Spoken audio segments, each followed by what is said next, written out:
What's up? Good afternoon, good evening, everybody. It's such a beautiful day. The weather is breaking, and I'm super excited about it. So, and I'm sure you can tell. Thank y'all for joining us for another episode of the CS Podcast. If you are not aware, we are planning to have a full relaunch, reintroduction coming this summer. But between now and then, we'll still have some episodes in between because life is still lifing and things are still important. I do want to sit and acknowledge how important this space has been. Low key, I've been trying to like quietly sneak away from the podcast for like a year now. Like, I don't actually like being on camera. I don't like being in front of people. I love the conversations, right? I just don't like this part of it. But it's been super helpful for our guests, for our neighbors, for our folks. It's been a really valuable space. So apparently, I can't leave. So here we are. And we'll continue to do what we're doing. So I can't wait for the actual relaunch. We have some new things planned as far as infrastructure and how we're going to do the things. So more on that as we get closer to that time. I'm not going to take up too much time on the introduction because I definitely want to make sure we have all the time we need for our guest today, who is talking about something super real. If you know me, you know I've been talking about gentrification all day and night since 2010, since I became hip to the cause. Don't nobody listen to me. But look, like, we're gonna talk about this, right? And so we see the impact of gentrification is such a long, complex process, right? Like, it happens literally decades. And we don't see it until it's at the end stage of like what's actually happening. And that's what we've been experiencing, is seeing the displacement, like seeing all of the ways that people are unhoused show up, right? And so in this really interesting way, right? And it's not like we don't necessarily know it. I feel like we always kind of knew it, especially folks who interact with systems or are experiencing systems. You know exactly what it is today, right? Like, but the systems that are created, namely housing authority, that are put in place to help with stabilizing housing, actually being a major component for people becoming destabilized in their housing, displaced, just kind of displacing or destabilizing the housing market altogether, which is really interesting. Again, it's not a thing that we necessarily didn't know if you are someone who works and interacts with systems or have experienced systems, but I think this is the first time, at least I have heard someone call it out with such intention, just such will for people, like censoring people, and it's really like, this is wrong. Like, and people on all sides, right? Like, so like I said, it's super complex. So I'm super excited to get in conversation with our guest today, Miss Tammy Thompson from Catapult Pittsburgh. Also just Miss Tammy. She is here to fight against poverty, the impact of poverty. She's been centering the trauma that happens when poverty happens. I'm just the biggest fan of hers. Like, she's my mentor, low key. She doesn't know it, but I've been saying it. Like, I should be following what what's Miss Tammy gonna do? All right, and then, that's what I'm gonna do. How are you? That's crazy that you said that, because I feel the exact same way about you. Oh, Right? You keep me. I pay attention to you. You keep me connected to my moral compass, yeah. and that's important.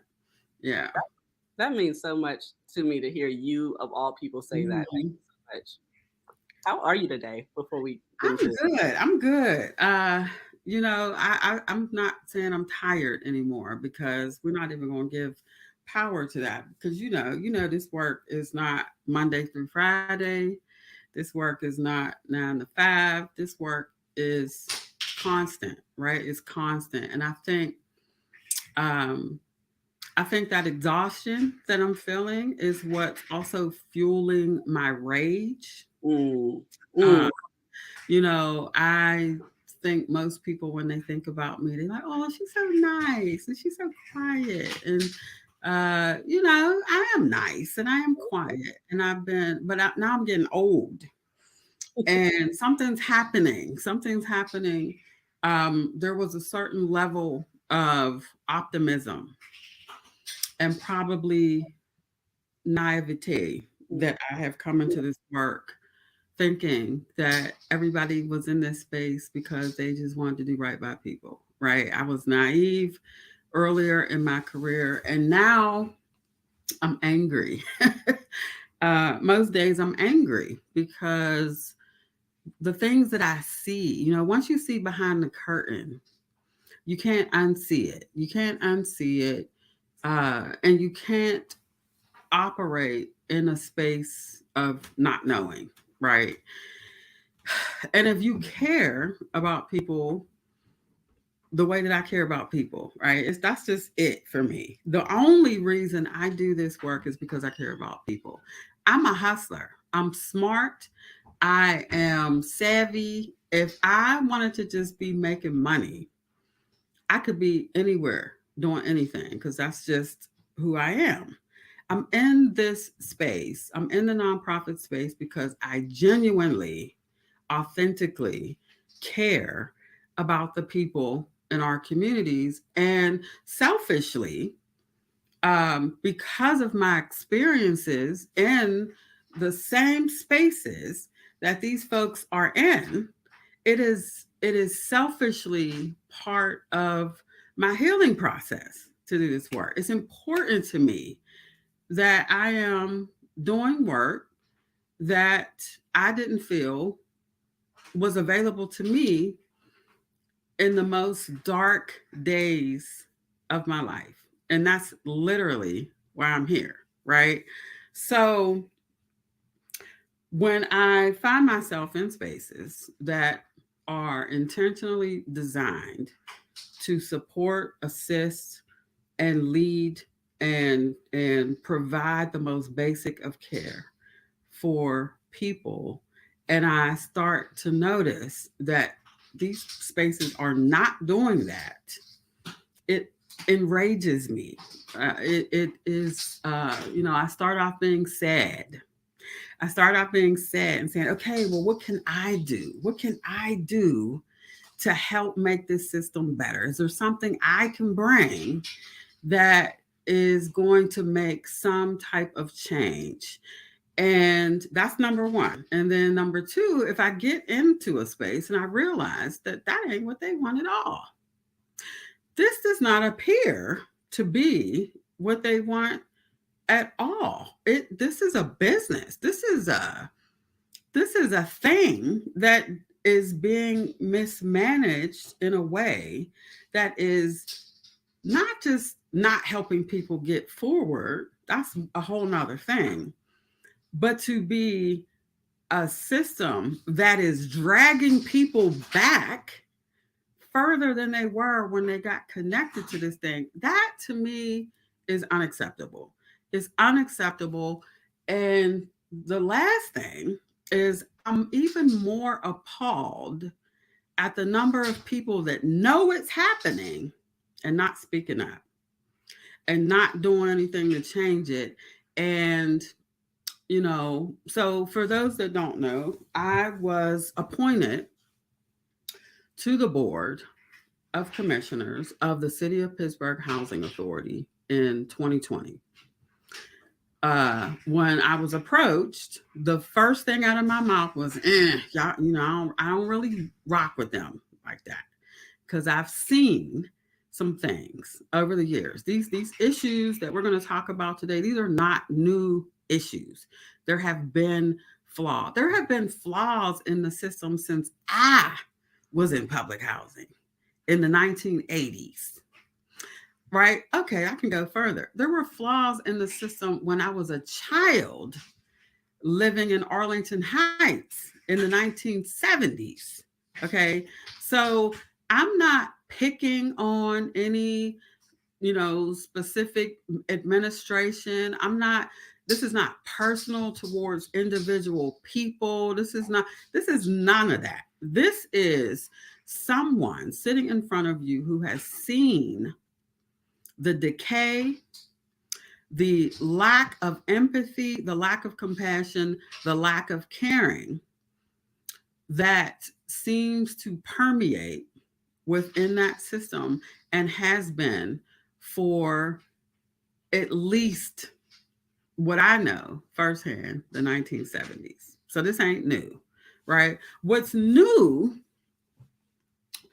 what I'm seeing, and I don't know if it's just new because of the position that I'm in now as a nonprofit leader and trying to do work that is helping to serve and house people and prepare people for economic security.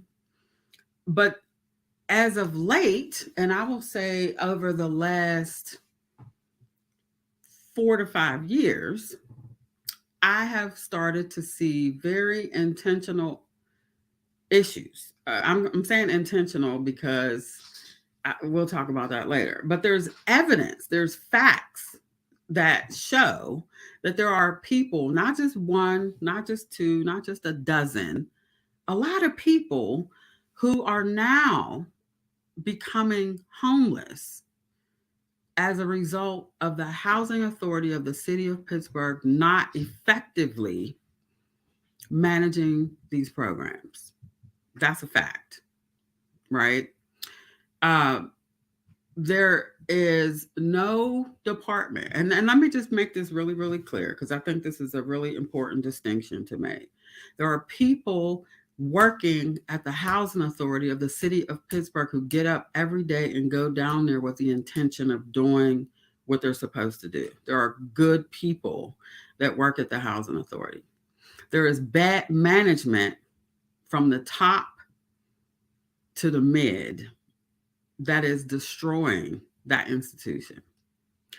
They are being challenged with maintaining a staff, which is what we're seeing. We're seeing people saying, and I'm not making this up. All you got to do is make one post on Facebook and say who's having issues with the housing authority and read the comments. Day after day, it is literally every single day. And what I've committed to is I'm going to repost those every time I see them, every time, and I'm tagging them because I don't understand how people, the most vulnerable population of people in this city, and there is no other, it's hard to compare any other basic need to housing as one of the most important. To know that you have somebody's life, literally the lives of women, children, seniors, disabled people, the most vulnerable populations of people, and they're not getting their calls answered. They're not getting their emails answered. It's as if nobody, like, people are showing up in person trying to see somebody and literally being told, well, I'm not the person, or oh, there's nobody in that department right now, or so and so who it was on your case, they're not here anymore. The reason that you're not getting your phone calls answered and the reason you're not getting your emails answered is because they can't keep people employed. And it would be the, oh, well, people just don't want to work, after COVID. No, that's bull crap. People will work for you when you treat them like human beings, right? So, and treating people like human beings is not exclusive to paying a livable wage. You can pay people well and still treat them like garbage. And there's something going on down there that makes people walk off that job, that makes people leave. And there is no, listen, I know what leadership looks like. And leadership, if you're a leader, you're responsible for every single thing that happens in your organization. You're responsible for everything. So if people are walking off the job, if people are leaving, if people are burning out, that's on you. That's on you to figure out because ultimately, making excuses for why you don't have a staff and people are going homeless, I'm not, that's unacceptable to me. It's not people's fault that the staff won't stay. It's not people's fault that people are walking out. That's not an excuse for somebody who's living on the streets with their babies, who are missing housing opportunities because nobody will call a landlord back, who are getting evicted because landlord payments are not being processed. Now, I have a prop. Now, listen, we can make up excuses and excuses and excuses about, oh, it's a big institution. There's hundreds of people that work there. It's impossible to keep track. You can make that argument all day. When people are becoming homeless because of an institution that is designed to make sure that people don't go homeless, we got to ring the alarm. There's no way. There is no way to see these things happening and not feel a responsibility to find out why it's happening and to get these people served. I'm sorry that people might feel like this is an attack on a black male leader and this is an attack on the leadership. I don't care what that looks. I really don't. What I care about are the mothers that are calling me crying, the mothers who are in my inbox, the mothers who are in my email, the mothers who are showing up trying to get answers for why they have lost housing because the institution that is federally mandated to serve them is not serving them. And I'm sorry, it is I can't even think of an excuse that validates the dysfunction that is happening. Ah, whew, so much. It's so much. I want to a couple things. One, I want to acknowledge what you just said about the whole trying to tear down black leadership, et cetera, et cetera. I feel like we've created a pit where accountability is owed and accountability is needed Hmm. when the people in systems that are supposed to be and need to be held accountable happen to Hmm. have a black face, Yeah. that all of a sudden we don't know what to do anymore. Right. And it's like, oh no, we got to protect black such and such because they're black, because this and the third thing, all at the expense of whoever or whatever they're hurting and harming. Like we understand white violence, we understand like systemic violence, but when those faces who are in front of those systems are black, then it's like we shut down. Like we Yeah. definitely got to stop doing that. That's ridiculous. Absolutely. Like that's absolutely Absolutely. I agree. the second thing is, I mean, all of the things, right? Like everything that you just said, just sung. Matter of fact, there's someone in the comments who said that they're currently like dealing with exactly what you're talking about. And I'd imagine there are, countless people more who are also experiencing the same thing. I want to shout out Sherelle. She was on our last episode, just before this one, experiencing, some housing issues with her landlord. Now they big shout out to Jayla from the Hill Consensus group. Um, she, came in, was very supportive, not only of Sherelle, but also of the landlord. Like, look, this is what it is, or whatever. The landlord's like, all right, cool. Like, we know that the place needs to be worked out. We don't want to, them to be on the street, but it has to be taken care of. So they need to leave, and so we can do that. All right, cool. Now the problem that Sherelle is having right now is that her what is the person from Section 8 that's assigned to them? What are they called? Yep, you already know what I'm about to say. What are they? Are they case managers? Are they housing advocate? I don't know what they're whoever called. whoever that person is, right? Like the person on the Section 8 side that manages her case. Apparently, that person is no longer with the with the agency, and they have not replaced that person. And because they have not replaced that specific person, she's been in limbo. And so her kid just kind of like waiting waiting for something to happen in this place that is not safe, is not habitable, like that she has to leave. And she has everything that she's done all of the work, right? She's done everything that she's supposed to do and has been holding out hope for something to come through, and they're just waiting for housing authority to replace housing specialist, thank you, to replace this person. And that's what she's going through. And tell me that this is what HUD intended for these resources. Tell me that HUD, the Housing and what is it, Housing and Urban Development Authority of the federal HUD office, tell me this is what they intend to happen with those federally resource dollars. Is that what's supposed to be happening? I don't think so. I don't think saying, "Oh well, we don't have anybody in that seat. Oh, we don't have anybody to run that department because we keep running people out of here." That this woman and her children are living in squalor, living in an unhealthy situation, living in a way that they wouldn't want their children, mothers, sisters, grandmothers to live in. But yet nobody's saying anything. Nobody's ringing the alarm. I am baffled.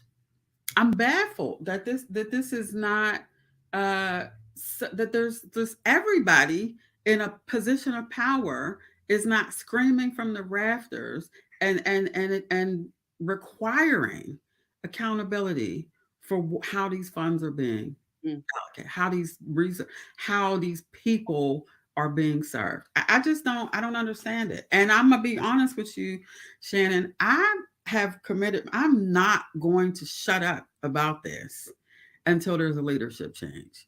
Because the only thing that's going to correct the housing authority at this stage is a change in leadership. And I'm talking about leadership from the top, from that and the board of directors to the CEO to anybody else in a leadership position down there. They all must go Mm. in order to get that institution back to where it needs to be, hire new people, develop and create a new work culture that starts with nothing's more important than serving these people, right? Because here's what I know about leadership. What I know about leadership is whatever I mandate as important, Mhm. the people who work for me are going to make sure that those things that I, as the leader of that organization, mandate to be important, right? That's how leadership works. Mhm. If I say something's important, if I say this is unacceptable and absolutely not, this is not going to be done this way, the people beneath me, the people who follow me, are going to make sure that those things happen. So it's always going to be about leadership to me. It's always going to be about the leadership and starting from the board of directors because the board of directors should be trying to figure out why is this happening. Mhm. The board of directors should have been considering what was happening and what wasn't happening when everybody voted yes to extend Castor Binion's contract for another 3 years. I'm the only one voting no. That's weird. So people determine what's important in an organization based on what the leadership says. If the leadership were prioritizing the health, safety, and committed housing and efficient processes, then that's what would be happening. And at this point, I just feel like the only thing that is going to change this is new leadership. Now, I'm thinking about what you said at the very start of the episode, right? Like, this is not a today issue. It's not the last 10 years, 20. This has been going on for as long as you remember. And I would bet money that it's been longer than that. With that, because these aren't the same people, it wasn't the same people in these different iterations. And so I'm thinking about the policies, procedures like that set the culture, like this Mhm. is what they're responding to. And Yep. so what's the like in case of this, break glass, and this is what we do. I would imagine that their policies are not conducive to centering people, not conducive to being effective. And when those things are happening, like having Castor Binion and whoever else is on their board being ineffective, what do we do to shift that around? And the last thing I'm thinking about as far as policies and procedures, also transparency, right? How is it putting power in the people's hand, right? Like this is housing authority. So Mhm. ultimately, it would make sense to me that who has the priority would be in the main voice in the matter would be the people impacted by it. Like where does that even come into play? Right. So let's start with this. Let's start with how has this been able to be so bad? And let's just be clear. Housing authorities across the country have had these types of issues. People have been living in a way that they shouldn't be living based on the budget that HUD has. HUD's budget is huge, right? It's been cut, that's for sure, but it hasn't been cut from it's been cut from a development standpoint more. Like you can't, this is why there's challenges with how much, mixed income housing is required versus, what's going to, how many vouchers are going to, because Congress and the government determines that. But here's the problem that I think. This is my opinion. The reason the housing authority has been able to get away with this so long is because as a society, we don't care about poor people. Come on now. I mean, that's just the bottom line. As a society, we don't care. And the you think people don't complain and call and write letters and look at Northview Heights when they Mm. made that big stink. This woman had mushrooms growing out of her freaking cabinets literal mushrooms growing out of her cabinets. You know how long it probably took for mushrooms to grow? Right. So she had been dealing with that for a long time. But, they do a story and, you know, Castor goes up there and talks to the housing commit, whatever, the tenants association, and then it gets quiet Mm. because it's poor people and it's primarily poor Black people. And so, yeah, and they probably deserve to live like that. That's the sentiment. Like, well, they're lucky they getting what they get. Just get a better job and Just move out. time. You won't need the. So that's part of the bigger. That's the biggest issue for me. I think is that society don't care about people, Mm. and that's why when we started speaking with the reporter and trying to get this public source story written, I said you got to get somebody other or somebody in addition to tenant voices because people are not going to care about that. What they are going to care about is that landlords are not getting paid, Mm. right? They're going to care that landlords aren't getting paid, that, nonprofit entities that are housing people haven't been paid in years. They're going to like these are like and that was a strategy because what I know is that if it was just a bunch of tenants, nobody gives a damn. Mm-mm. Right, but if you got a collective voice of tenants, landlords, nonprofit agencies, I tried to get some larger institutions to make a comment and they wouldn't do it. They would not publicly speak out against the housing authority. That was very disappointing. Mm. It So all. that's the other thing. We got politics at play. We got, these back channel things that are happening. And so nobody wants to be the bad guy and speak out publicly. Like there's people. There are people who don't know from day to day where they're going to live. They Come don't know if a landlord is going to put them out, not at any fault of their own, but on. because the housing authority is not paying the rent that they're supposed to contractually obligated to pay on time. So, that's that. Um, who's responsible? So there are the way that the uh, housing authority board is set up is not typical of any other nonprofit board. I learned that the hard way. I thought, that you could get on there and you could, the way you sit around a board table and you could bring up it's not constructed that way. So it's not really constructed in a way that you can be um, useful. That's how I felt. It's not designed in a way that you can actually make sure that your fellow board members understand what the real issues are.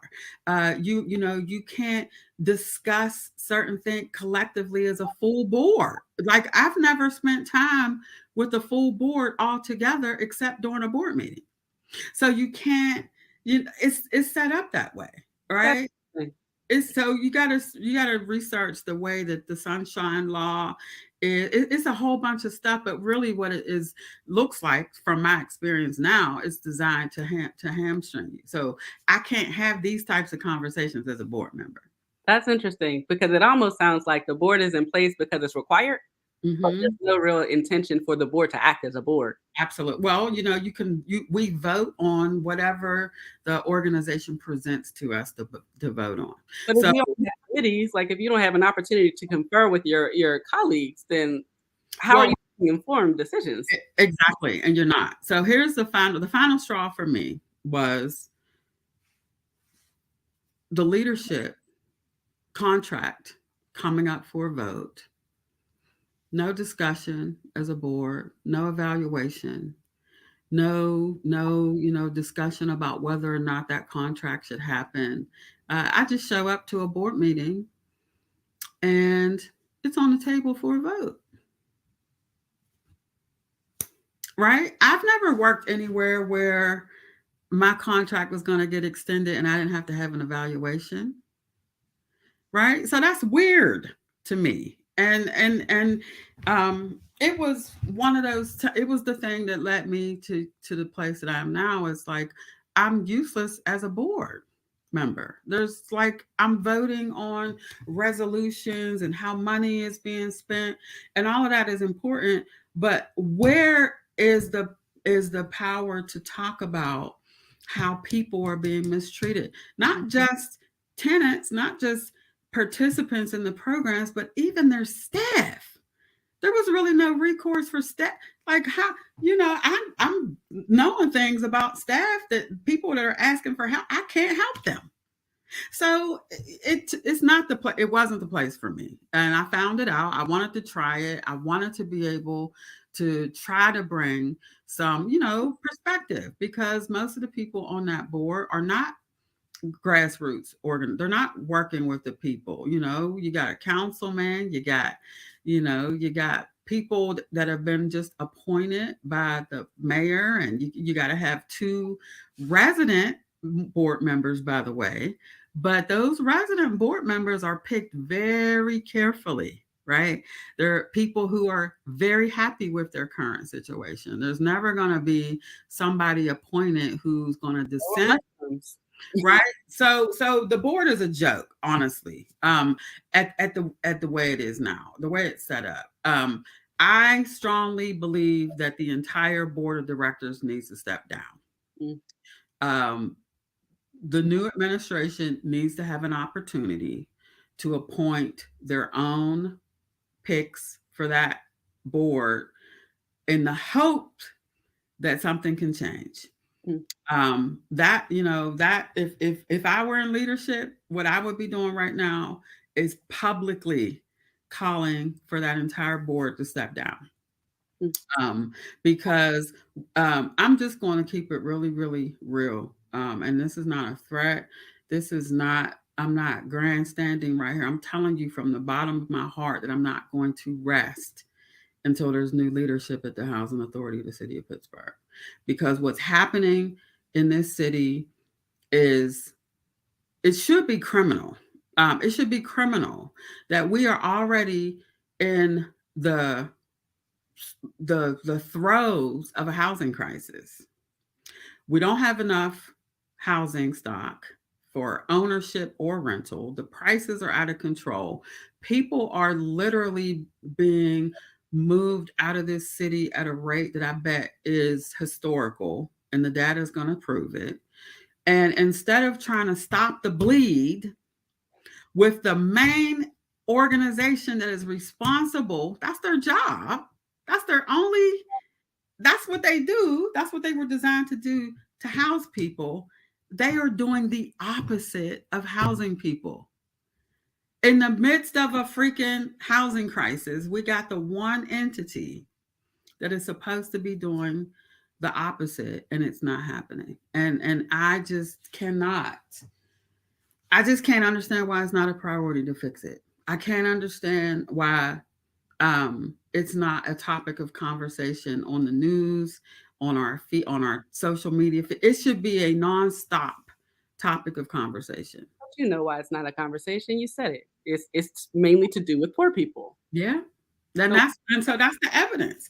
So we know why now. We know, because if it were any other institution, if it was, and I'm gonna just be real with you, if it was a white man running the housing authority of the city of Pittsburgh, y'all would be losing y'all shit.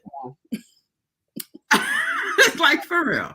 People would be people would be calling federal HUD, people would be calling Al Sharpton.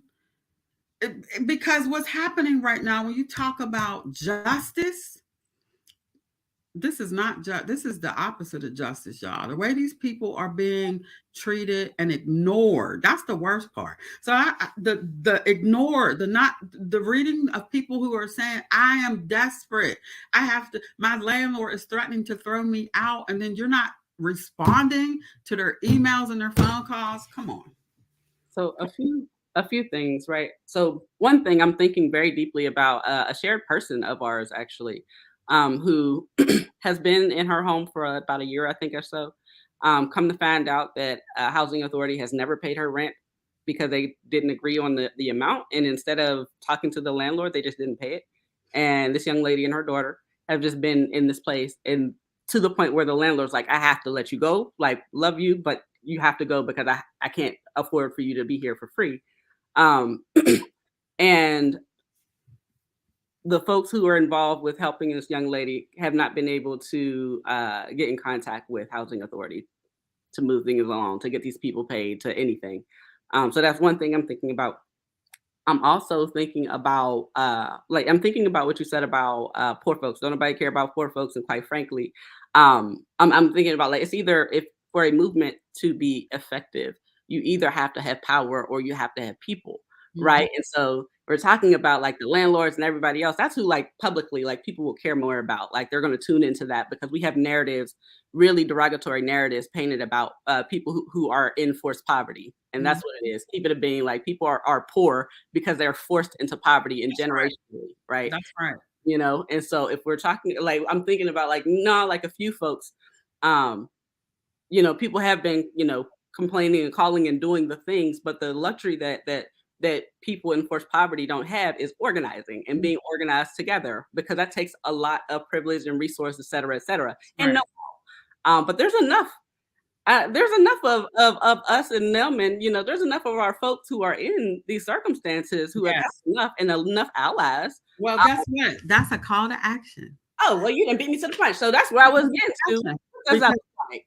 we've been talking about this, and there are some amazing housing activists who are doing great work. You mentioned one of them, Jayla Rucker, Miss Carol Hardiman, Miss Sandra Cole. There's so many. There's so many folks who use their voice and use their goodwill.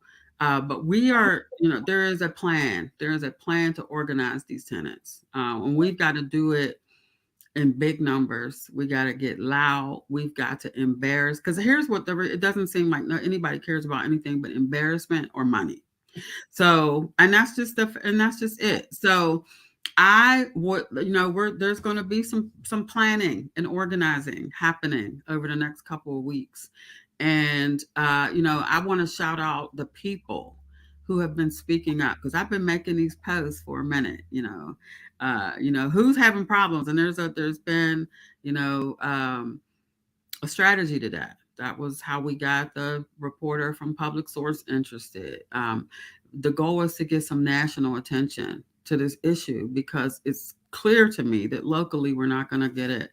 We're not going to get what we need locally. So we need some national attention. We need folks to see how bad it really is. And I'm shouting out the people who have been vulnerable and spoken up, and it's and because of what we've done to poor people as a society, it's challenging for people are suffering in silence for fear of judgment and shame. Oh well, because and that's all part of the system too, right? If you speak up, people are judging you because you're needing to utilize the resources. But let me explain. I've been reading this book by this man named Matthew Desmond. I've been reading Matthew Desmond since he wrote the book Evicted. And he just wrote a book called Poverty by America. And the way that he contrasts public government subsidy from subsidies that benefit the poor and subsidies that benefit the rich. They ain't different. They're still coming from they're government subsidies. Why is it okay for the person who just did their taxes last week to get a tax break, a subsidy for their mortgage payments, but it's a crime, and we shame and denigrate people who need support to subsidize their housing. It's and so we've done that to people, and therefore people don't speak up. There was a question that said, how can the people use their voice? Well, there is a process every month. The housing authority of the city of Pittsburgh's board meetings are public meetings. Now, because they've been virtual for years now, there's a way that you can leave public comment to be read by the board chair at every board meeting. Every board meeting. And now the challenge though, if you go to the website and look for the instructions to leave public comment, they've buried it so deep into the website that the average person can't find it. I'm sure that's intentional, right? That's all right. But and so it deters people from leaving the public comment. But I'm telling you, if you clog up that thing with public comment where they would have to use 2 hours of their board meeting to read your public comment, they are obligated to read the public comment at the beginning of every single meeting, and they're supposed to respond to the public comment. So that's one thing that people can do. Um, so I see there's several comments that says, "Can we get Mayor Gainey involved?" So here, I think this is really important for people to understand.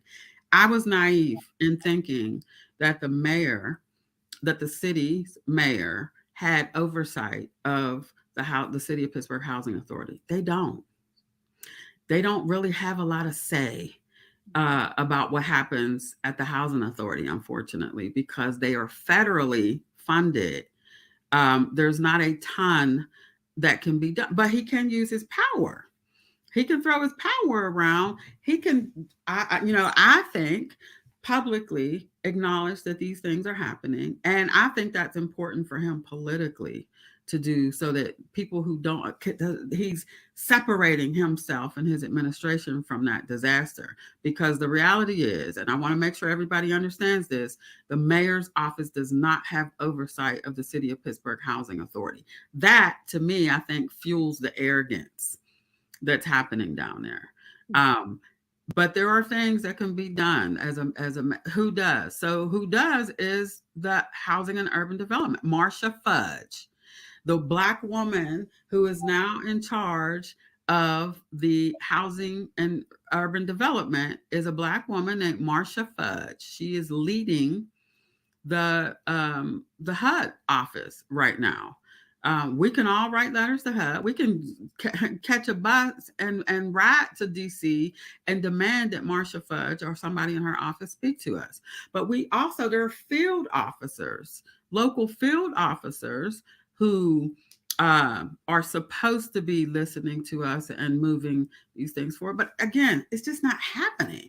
And that's what I don't understand. I don't understand how here's another thing that's about to happen. REACT scores, right? REACTs are inspections that are done of housing authority owned properties.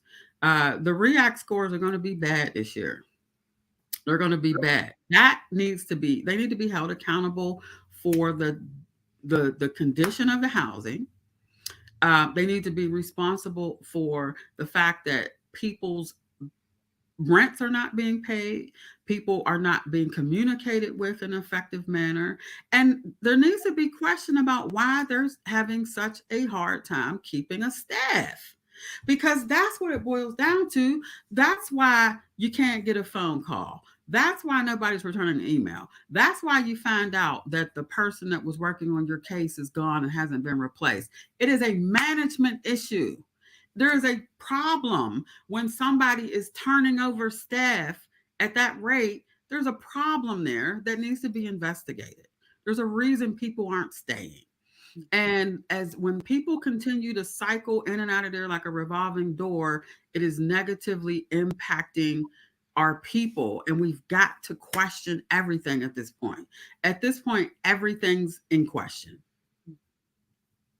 I'm thinking about going back to what you were saying about the way that we think about people in forced poverty, like, and that's a narrative that's given to us, right? Like, so anytime we hear about unhoused people, people who are living under housing authority or whatnot, there's a narrative that is given to us, and then that becomes our internal narrative, right? And then the outcome is that we don't care, because we're taught and told not to care. You don't have to care about those people because they're responsible for it. They did this to themselves. That's not right.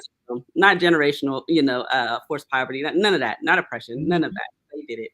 And so while I'm thinking about narrative now, this shifting a little bit, thinking about how local media plays a role in this, a major role, right? Like, as you said, people care about embarrassment and money, right? Mm-hmm. So like media plays a large portion of that. There's so much power in media. Yes. It makes me actually think about an article from Public Source a few years ago, about 3 years ago or so. And they were talking about mass displacement of Black people in the city of Pittsburgh. But they did not call it that. They called it Black flight. And the entire article was as if Black people were choosing to not be in the city anymore, choosing to leave the city. And that's factually untrue. Like very much. And then like the tailoring around this narrative like was so forced that even the stories that were meant to say that these folks were choosing, it was a bunch of different people who were interviewed.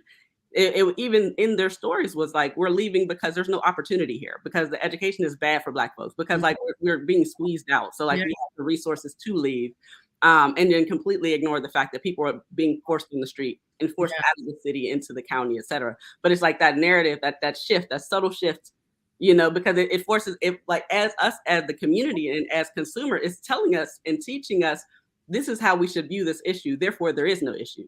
that's Oh, right. Black people are choosing to leave the city. So what's your problem? Yeah, And what right. Like happened? they have a choice, right? But here's another important narrative point, right? This is one that's been bothering me. So there's always been this negative narrative stigma around Section 8, Mm, right? And people are like, oh, we're losing our stock, our affordable stock, because landlords don't want to rent to those people, right? And we bought into that. A lot of people bought into that narrative. And guess what? That's not true at all. Landlords are falling out of that program because they are tired of dealing with the inefficiencies of the City of Pittsburgh Housing Authority. They're tired of waiting months to get an inspection, getting papers processed, getting payments processed. These people are trying to run a business too. mm-hmm. And if you can't get me my money in months, years. There are some landlords, y'all, I'm telling you, that haven't been paid in years. Of course, they're going to back out of the program. Of course, they're going to fall out. But that's not been the narrative. The narrative has been it's the people's fault because, they tear up people's houses and, they're just messing up. No, no, no, no, no, no. The majority of landlords will tell you, and I found this out by talking to the landlords, they don't have a problem renting to Section 8 tenants. They have a problem dealing with the inefficiencies of the housing authority. So not only are we making people homeless because they're not processing paperwork, they're not paying people's rent, but they are also deterring landlords from enrolling and staying connected to the Section 8 program. And I know the response to that's going to be, well, we just developed an incentive program where we're paying landlords more. It doesn't matter if you're incentivizing them if they don't want to work with you because they don't think they're ever going to get the money you're offering them. So I think narrative is really, really important because there are so many people that bought into that, and it's easy to get people to buy into negative narratives about poor Black folks, poor people, period, but especially poor Black people. It is not because landlords don't want to rent to Section 8 tenants that they are not renting and being involved in this program. It is because of the inefficiencies of the housing authority. And that's a fact. Period. You'll see if you're watching, you may see that we posted a link to the article that Miss Tammy is referencing that she was featured in. Now, full disclosure, the link in there is a PDF version of it with the name of the host, producers of the article, like redacted, other than the journalist. The journalist you can still see, and that is because the producers of the article of the news station, I do not believe in their ethics. I think that they oftentimes cause harm. In fact, I know they oftentimes cause harm Mhm. to Black, brown, and marginalized communities. And I had to find a way to, like, how do we hold this narrative, because it's important. Miss Tammy has done all this really, really hard work, as did that journalist, without promoting an entity that I do view as being harmful. And so that's a Totally PDF version and understand. links through See, version. look at you. Look how brilliant you are. I love that. Well, I try. Not everyone appreciates it. I bet.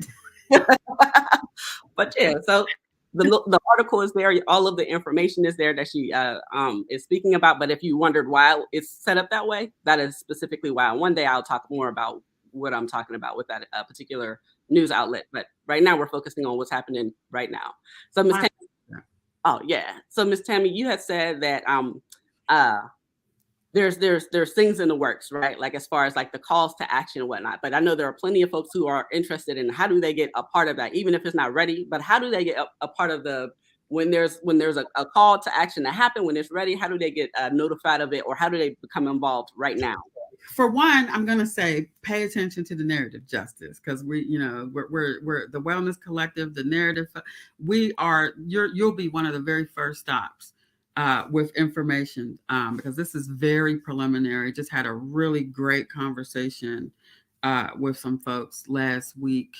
I'm not going to call them out yet because I want her to do it in her time. But we are planning to organize, and we are going to need people who are being directly impacted by these inefficiencies to be brave and courageous enough to show up.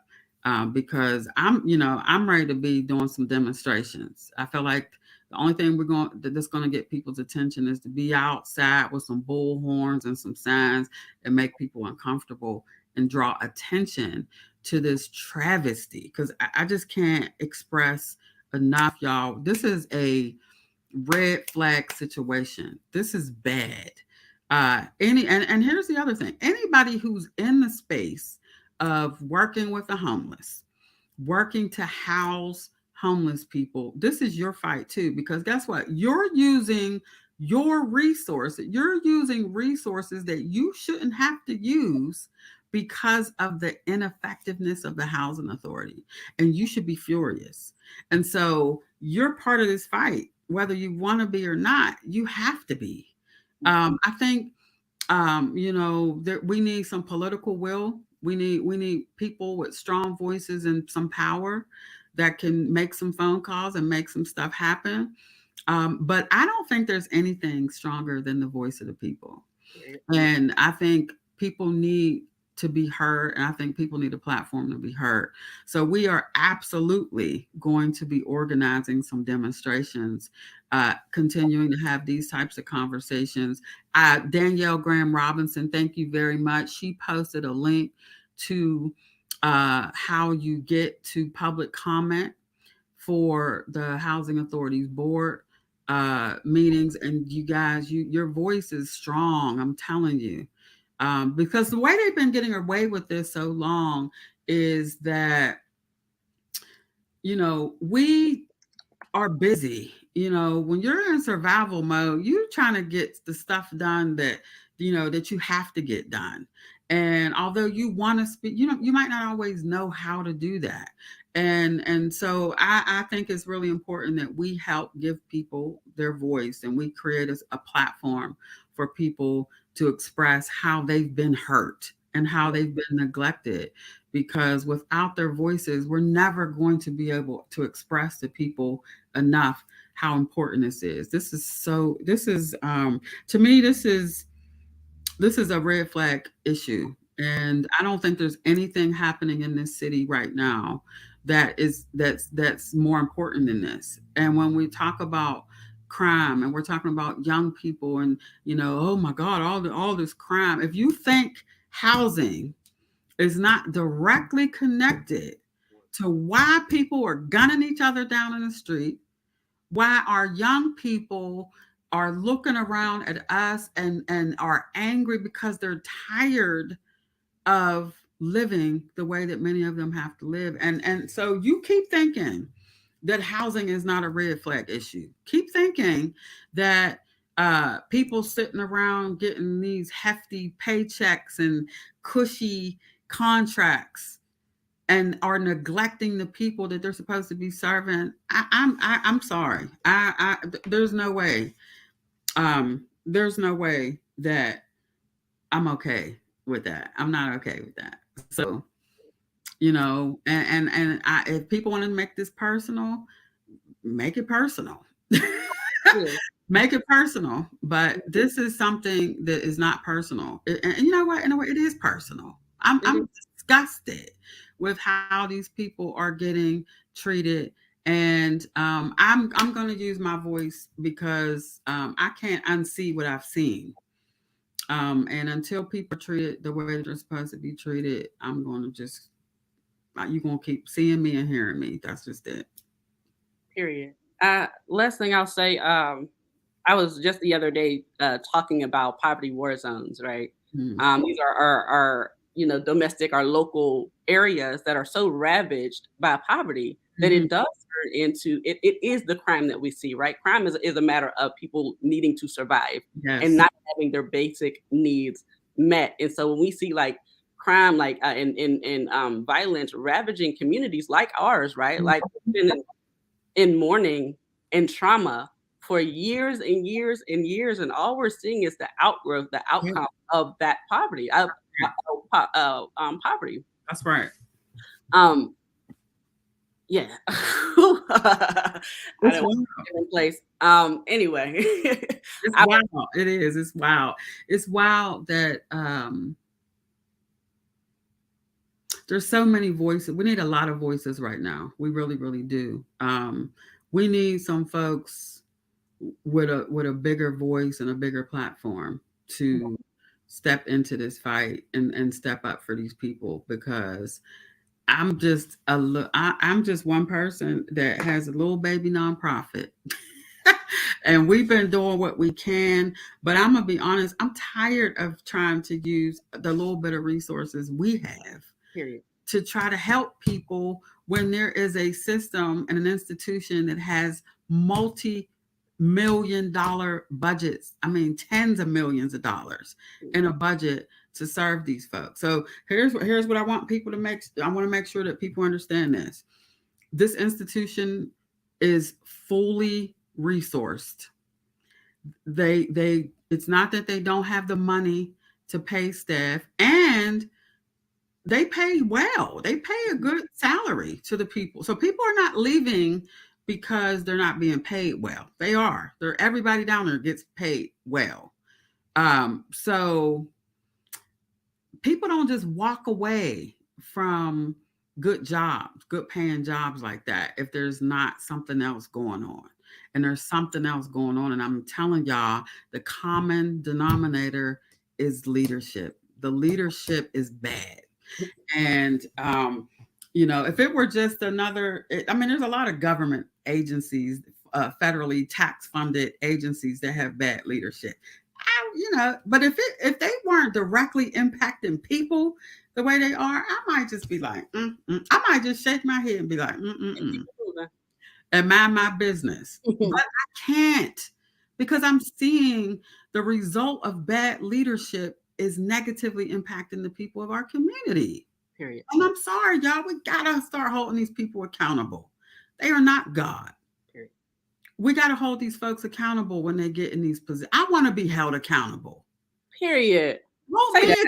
accountable. I can't say I want to be held accountable and know something and not speak up. I'm sorry, and I know this is going to be people mad. I know people are mad at me, but that's too bad because I'm mad too.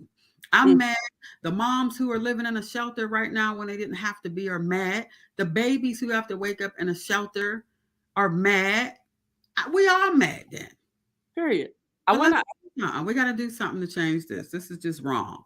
Period. I want to acknowledge. I'm just thinking about again, like poverty war zones and the way, like, St. Clair Village. Anytime I have an opportunity to speak about St. Clair Village, I absolutely would. Hmm. Will that that was, a housing project, used to be in the south side of Pittsburgh, and it was leveled out, Mhm. completely leveled out. And you know where those folks went? On the street, or they went to a neighboring rival area. And you Mhm. know where those kids and those adults ended up? ACJ and That's right. Schumann.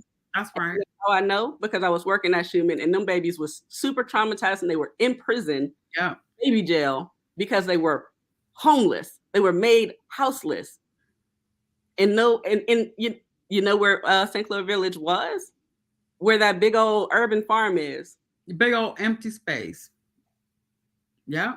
I listen, and so some of this stuff when we talk about policies and systems, this is why it's really important for us to understand local politics, state politics, and federal politics because the people that we are voting or not voting for, and let me just keep it real with you. I know a lot of us have lost hope and lost confidence in our political system. And I totally get it because me too. But here's what I got to participate in that system because what I know is that the people who end up in the House and the Congress and the Senate, those are the people who are deciding how much money gets allocated towards what.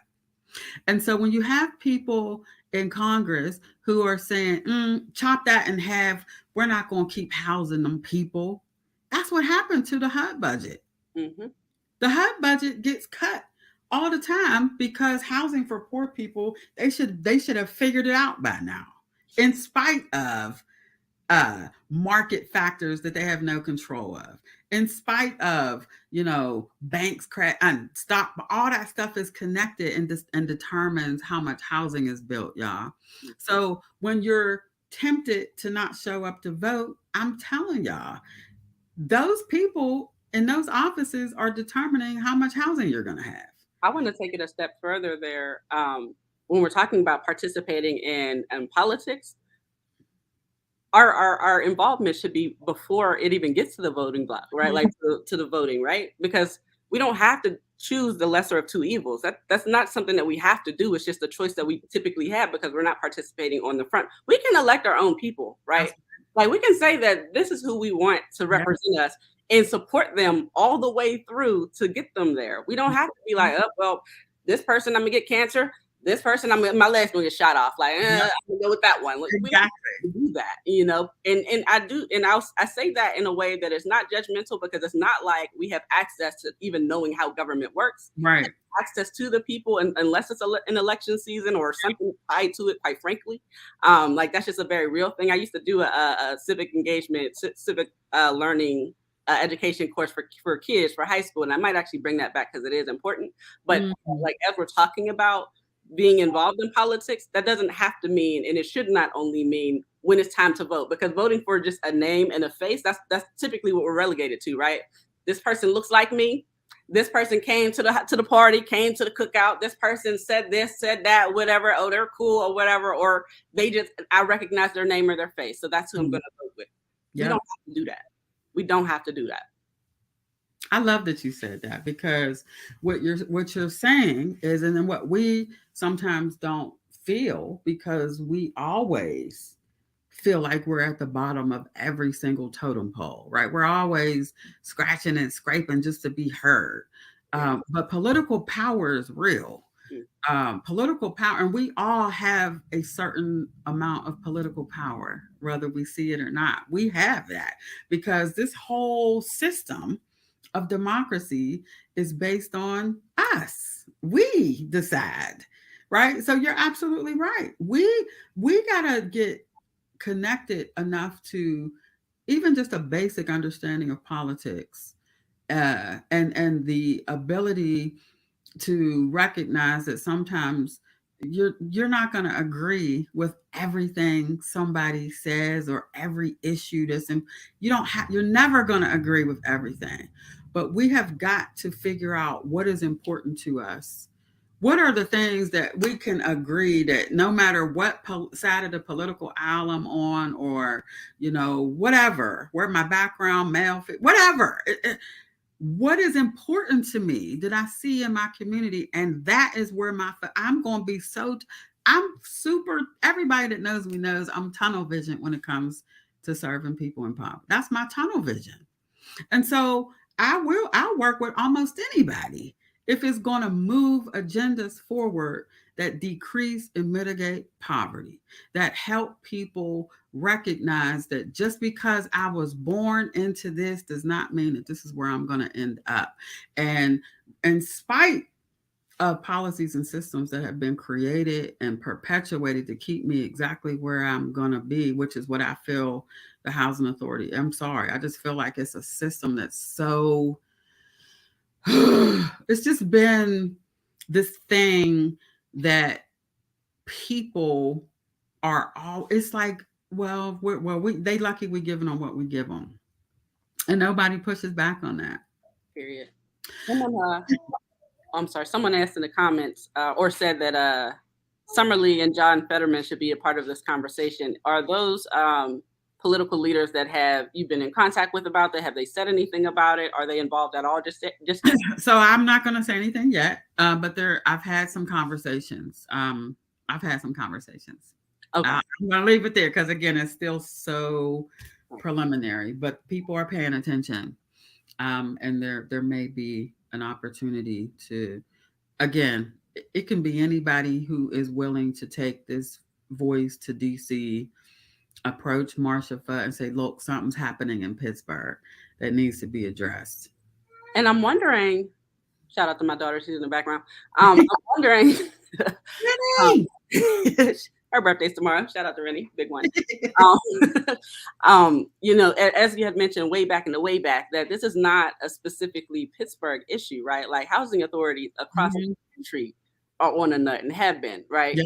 I'm not to say that I'm not trying to put anything on y'all plates. I'm just wondering. I'm curious about if there's a way to link trains with. I'm sure there are efforts elsewhere. Well, Um, there should be, especially when we need to start within our own state, right? Because Pennsylvania, Philly's housing authority was so bad. I forgot the name of the process, but it was taken over. It was so bad that it was. So it's possible. It's possible to get the HUD office to say, "Hold on, we're going to take over because this ain't right." Those things happen. So it's possible, right? So yes, we've got to link arms with other agencies that have, number one, that have been through something similar to that we've been through, and it can help educate us about how you, because you can, if you can imagine trying to make something happen in a system this big and from a federal level is very hard, and challenging, and takes a lot more capacity than I have. Um, but I believe that first is working with people who have said, look, we've had enough and we're going to take this thing over. And two, somebody that can help amplify, people that can help amplify our voices, and say enough is enough. We already are struggling with our housing in this city, and there ain't no way that we're going to accept that the housing authority of the city of Pittsburgh is contributing to our homeless crisis. Like that's just it for me. Like there, I get it. I get. Look, I know managing people is tough, and by no stretch of the imagination am I comparing my sweet little staff to trying to manage hundreds of people. I'm not. I'm not saying that it's easy at all, but that's too bad if it ain't easy. That's the job. That's the job. The job is to be a leader that brings in the right people to get the work done, to get it done efficiently and effectively, to stay within budget, to allocate the funds to get the work. That's the job. So whether it's easy to do or not, that's the job. And if the job's not being done, we can't keep looking away and acting like we don't see it when there's people suffering at the hands of this institution. And I just cannot, my conscience is not going to allow it. It's just not, it's not something I can do because I'm seeing the outcomes, right? And it's not just the Section 8, it's the Section 8 program. It's the uh, it's the home ownership program. It's across the board that there's a problem.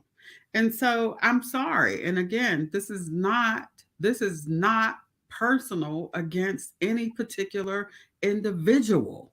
This is what it looks like to hold people in leadership accountable.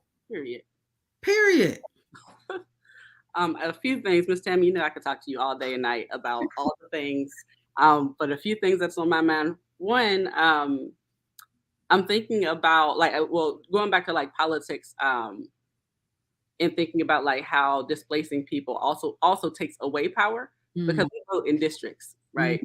yeah. And so if you are pushed out of your district or you're redistricted, right, into areas with people that don't align with your needs, right? Like, and all of a sudden, like your vote is pulled away from you. Mm, And there's only a section of you in the rest of your district doesn't look mhm. like you and don't care about you. Don't even know you exist for real. That's Don't know right. that you are even aligned in the first place, right? Like, and also again, like being pushed out of your area is really, really hard to organize amongst each other in these traditional sorts of ways, right? Because you can't organize with your neighbors because your neighbor is in a different district, Mhm. or like you're literally displaced, you're not in your community anymore, or like you're not there for longer than a generation or two, if that. So it's hard to like get those roots in the ground. So again, thinking about politics, that's why politics is important, right? Because it literally, we look at our city infrastructure, our county infrastructure, our state infrastructure, all of the ways that it's jacked up.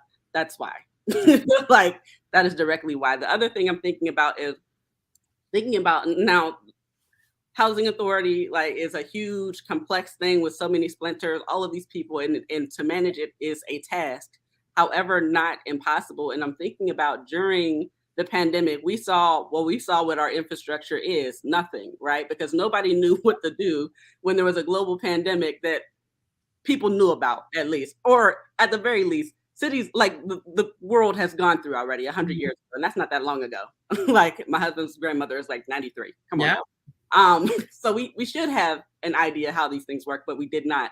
However, what was interesting, what did happen, is that all of these great tech people and entrepreneurs and people with access and resources, they all of a sudden started creating things, systems, powerful systems out of nowhere that they were able to flip and make more money off of, because now all of a sudden there's this interest in these really public and necessary ways. And that always stuck out to me. It's like, oh, I guess this wasn't a hard lift. I Mm. guess this was a thing that was always possible. You just didn't care about it. But now that it's impacting everybody, now all of a sudden we have all of these different creative ways. So the thing is big, right? It is complex, but it's not impossible. And I don't actually think it's so complex that they can't figure it out, because at the end of the day, foundationally, people need housing. They got the money, they got the space.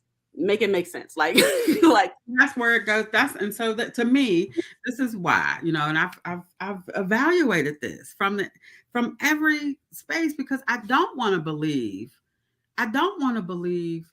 that people just don't care. Like I don't want to. I'm trying to maintain a certain level of optimism here, but it's getting hard because like you said, if you have the money, if you have the processes, if you have everything, every tool, then what's the problem? And the problem again is leadership. You got to want to do it. You got to have the will to do it. You've got to come into that space every day. And if you got to get on, if you got to have speakers throughout the whole building and get on a mic every morning and say, all right, listen up, everybody. Good morning. I hope you have a fabulous day. We will not leave this place today until we have served the people of Pittsburgh in the way that we are supposed to serve the people of Pittsburgh.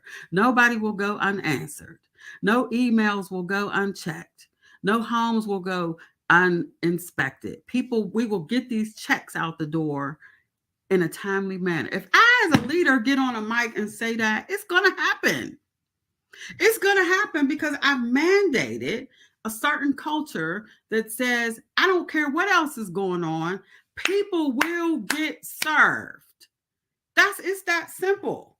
As a leader, you got to set the tone. You set the tone. You set the culture. And if you don't do that, guess what? It won't happen. So to me, the will to do the right thing has to be there. And once the will to do the right thing is there, and you bring that work with a certain level of compassion, understanding that it is hard work, and you take care of your employees and you make sure that they're good first so that they can do what they're supposed to be doing for people. Here's the thing: if people doing the work are miserable, mistreated, and in trouble themselves, they're not going to be equipped to do this hard work that needs to be done. That's number one. So again, it to me, it goes back to leadership. Once leadership decides they want to do what's best for the people inside the institution and outside the institution, things will change. And I just don't see that happening with this current leadership. yes. Miss Tammy, we are going to wrap it up. I want to give you 60 seconds to just talk to the people. What do you need? Like, how do we need to show up? What's to come? What should we be expecting? And where do people need to go to learn more, to connect with you? All that fun Yes. stuff.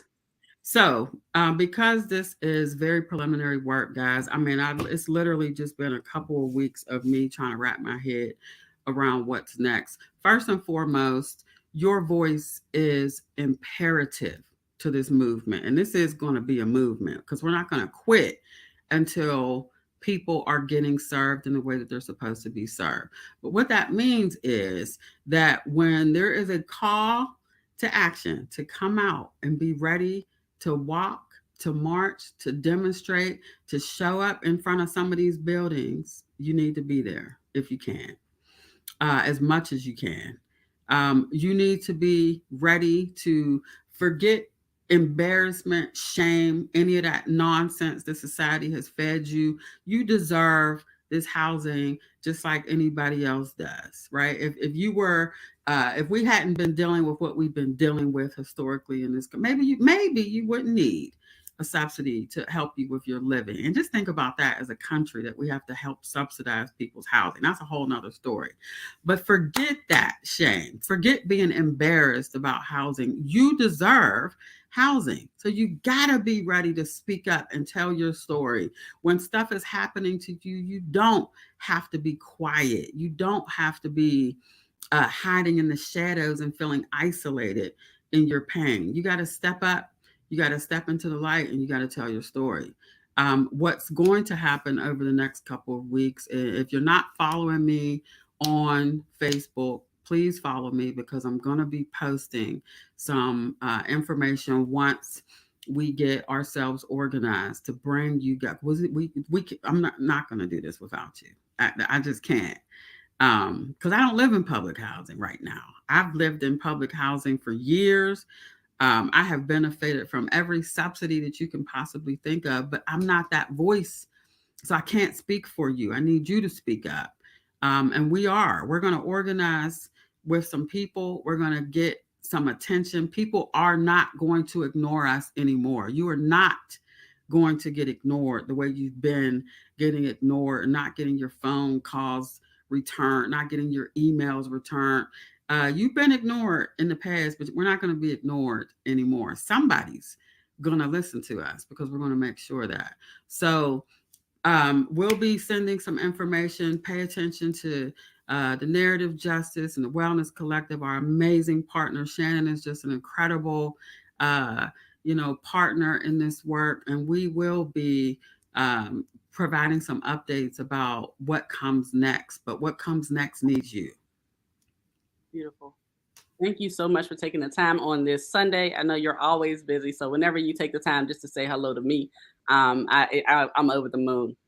Um, so that'll do it for us today. Please, please, please check out Miss Tammy on Facebook. Keep up with what's going on. Check out the Narrative Justice. This is one of the series. Like I said, we'll be back in full throttle come summertime. But until then, there's plenty of stuff still going on. So you'll still see us. We're going to run a series dealing with housing. So touching on all the different ways that housing in unhoused circumstances show up in our city. So definitely look out for that.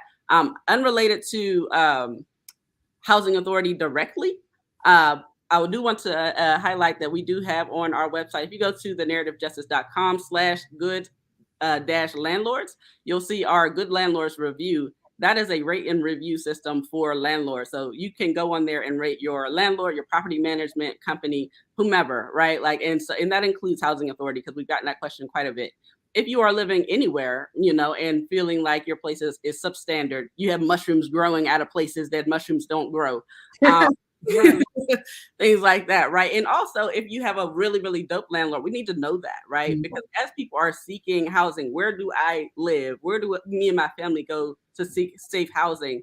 That's how we highlight who we should be dealing with, and also who we should not be dealing with. That's how we provide that transparency. Because right now, there's not a lot of support for renters, right? If you have an issue, there's not a lot that you can do about it besides find another place to live. And we already know, as we've learned in the past hour, that's not an option for many of us. But what you can do is say, this has been my experience.